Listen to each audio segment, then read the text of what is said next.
Welcome back to the Real Estate 401k Show. I'm your host, Mike Weinstein, alongside Justin Frederick and Ryan Gerdes. It is Friday. It is story time. You're going to want to text the word story to 623-AZ-RECON. This is an opportunity where you get to see, we talk all week about the market and strategies and negotiations, and this is our opportunity to really just share the stories of how we've helped so many of you achieve your real estate goals. So you're going to want to text the word story to 623-AZ-RECON. Justin, let's start with you. All right, so I just want to say, mine's a really good one. I'm sure it is. It's a really good one. Well, I like that. I like that. Eat like Hopefully, 3 it's cheeseburgers.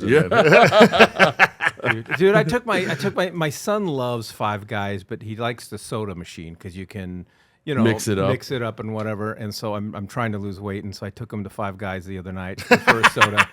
And dude, it sucked so bad because I just walked in there. I'm like, oh, Smells good. This smells so good, but I didn't have one. You're I a didn't have glutton for punishment, dude. I know. Yeah. Anyways, all right. Sorry, I got sidetracked. That was Ryan's fault. Yep. So for me, my story this week was, you guys connected me back with Apollo, and he's on to buying another investment property. Super cool to be able to help him out, and just we get so deep with our customers. Or our customers, our friends, our clients. It's just friendly conversation, and talking about investments and how we strategize. And then Mike and I were doing a podcast on Monday this last week, and we were talking about interest rates, and we knew that he was under contract, so I jet back to the office and locked it in right before we had a reprice for the worst, and then we had another one yesterday or the next Tuesday. So it was really cool to lock him in. But just the whole part about helping him grow his portfolio, it's just a lot of fun working with these guys. And thank you guys for sharing and making me friends with all these guys too, Well, they tend to like Amy better. Yeah, I know. Most people do. Yeah, my face is not near as pretty as hers, right? But just a great deal for him, and you guys got him such an awesome deal on this property. The house was? Well, that's my story too. So yeah. We'll get Okay. into it. Yeah. I'll let you continue with that. Right, so you commandeered his. Yeah, I was hoping that was I did. a really good story, Justin. That was hard. My to story top, is really good. So get a text message, and it says my daughter is 19 years old, and she and her boyfriend are wanting to go buy a home they don't want to rent. And I was like, smart. Holy shit! Like, It's happening. I was 22 when I bought my first home, and I thought I was pretty young. I thought I was pretty proud of the fact that I was 22 and bought my first home. I think I was 26. Yeah. So 19 and 20, buying their first home. Obviously, we wanted to employ the services of you, Justin, but the builder went over there with a 4.99% interest rate with a 3.21 buy down. Oh. So their first year is 1.99, second 2.99, 3.99, 4.99, and for all the subsequent years. And even at 4.99, their payment is going to be about $150 less than what it would be to rent that same house. Yeah. And so that just doesn't happen right now. No. Owning has been historically for the past year more expensive than renting, and so the fact that they had the foresight and the intelligence to do that at such a young age is pretty awesome. So that was my win for the week. Well, obviously now the theme is going to be new builds, and we say it very, very frequently. You walk into a builder without representation at your own peril. And you walk into a new builder without the right representation, it's even worse. And not only just being able to have someone to guide you from making mistakes and understanding the contracts and things like that, but not understanding the opportunity that are on the table. And we say it so frequently, people do not understand that builders in certain situations, certain times of the month, certain times of the year will wheel and deal. And you have to know what types of properties that they're willing to wheel and deal. So back to Apollo, I was golfing with him about 3 or 4 weeks ago, and we started talking about investing and leveraging his HELOC and all of this stuff. And I'm like, dude, we got to focus on new builds because we're gonna likely get a better deal, and it's not going to be necessarily right down the street from your house. And so Ryan and I, for most of you who don't know, we spend a great deal of time building relationships with builders. And so and this isn't an investment product, which is even better. Ryan's is a primary, but again, knowing the right deals.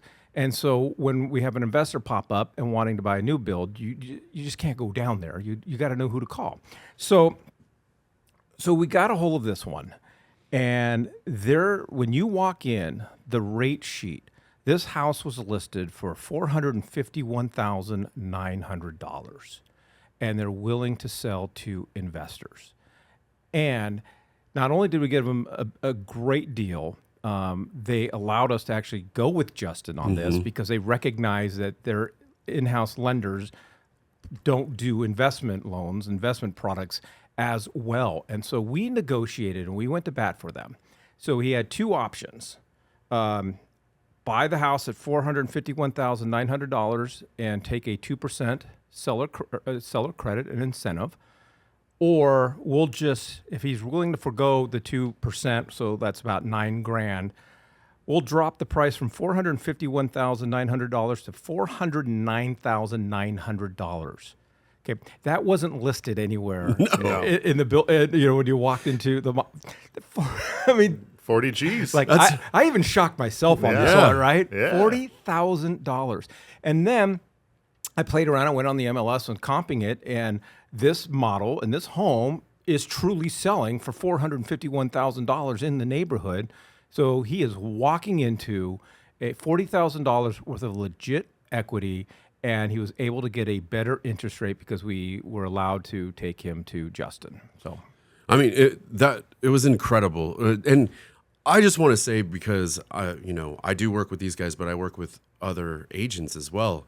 I'll say most agents that walk into a new build don't understand what they can do within a new build community, the negotiations. I hear it all the time. They come back to me and they're like, yeah, well, they can come over to you, but they can't use the incentives. I'm like, well, did you ask? Yeah. I mean, because if you don't ask, it's a no. So no, they always say no. I didn't ask. They said we have to use the lender. Well, did you try to negotiate that? It is so it astounds me how people think that just because they're a new home builder, whatever's on that ticket is exactly what they have to pay. It's still a negotiation. 100%. So most of the time I tell everybody, even if you're going with a new home builder, let me look at the documents and just make sure everything along the way is going well. So this is a little bit of a story from last week. A client I had spoke to last May, they got under contract last May. The home is scheduled to be complete. They got their closing letter, but in January, so when they initially got the home, they sent me the paperwork. I'm like, yeah, this rate's great. They're giving them a 3% incentive. It's fantastic. Cool. Go with them. January, we get a redisclosure on the loan estimate. Come back, and I'm like, wow, this margin's closed deeply. Even though that they're giving you 3%, I'm only $1,060 behind them on cost, overall cost, because they were building it back into points and on the origination. They just take it from the left pocket and put it into the 100%. right. yeah. They go to lock last week, and I was beating them by $7,000. $7,000 even with their incentive. So I'm like, here, this is what we're going to do. I'm going to send out, I'm going to send you a loan estimate. You're going to take it in, see if they can match it. If they can't match it, you're going to ask them to use me. And the agent the whole time is like, what are we doing here? I don't get it. I got them to drop the interest rate 1%, so to match my rate, but they still weren't matching my cost. So their cost was still much higher. And I told them that. Nobody asked the new build if they could use me, but I ended up telling her everything she needed to know, the buyer, to get the new build lender to reduce cost enough to basically make it worth it. But big deal right there, right? Oh, yeah. So It's a lot of money. That's a little lot of story. You guys are really good at understanding that stuff. So most people don't understand that. And I just want you guys to understand that it's good to be in their hands when you're walking into a new build. I understand that. I understand the perspective of a buyer walking into a new build and not even being aware that there's negotiations on the table. I get it. You walk in and there's the prices, there's the models. We've been you there get before, right? right? Right. But I don't understand how there are so many agents that don't understand that you can go in and you can negotiate because we're trained when you get your real estate license, we're trained, go sell new builds because the houses sell themselves. You don't have It's to do easy. much. The builder's going to do all the paperwork, and agents got it great. And the thought never crosses their mind that maybe I should read the contracts because every builder's got its own version of a purchase contract and so forth. There's a ton of opportunity left on the table and a lot of dangers. We've run into all kinds of things when it comes to their contract because, they're each different and they're usually about 25, 30 pages long. And so most agents are like, well, I'm just going to learn the resale contract and, the builder's contract we already know is already written for the benefit of the builder. So we're just going to operate on that. And we're not really going to pay a whole lot of attention to the fine print on it. And there's been, even with this one, there was a couple of things that popped up that we had to go and get, an addendum to clarify what was going on there. And then we've had a number of instances in the past where it was just either old verbiage or hell, sometimes even the on-site agents don't even know what the hell is on their own contracts. And I'm like, They've well, never read it. I'm like, well, no, right here in plain English is what it says. Oh, well, that's actually not true. And I'm like, well, it says on the It contract. doesn't matter what you say. Yeah. So like let's fix it. Hey, Judge, it's not true. Yeah. I know it's written She there. told me it wasn't true. Yeah, I know that everyone signed on it, but All right. Well, hey, we really took it into a different direction. So go ahead and text the word new to 623AZ Recon. If you are looking to buy a house or you're looking to invest, start thinking about new builds and make sure that you have the right representation. And I would put us up against anyone. There's just a ton of agents out there that aren't negotiating with builders. All you got to do is text the word new to 623AZ Recon. All right, guys, it is Friday. When I moved out here, there was something that became very, very noticeable. And you always wonder, okay, you guys fans of Taco Bell? Yes. Yes. I mean, I love Taco Bell. Yeah. My wife makes fun of me for it all the time. I love it. I love their hot sauce. Yeah, so do I. I'm down with their hot sauce. I could do a whole segment on Taco Bell. Yeah. We don't have time. So what happens to a Taco Bell when it gets retired and it goes out of business?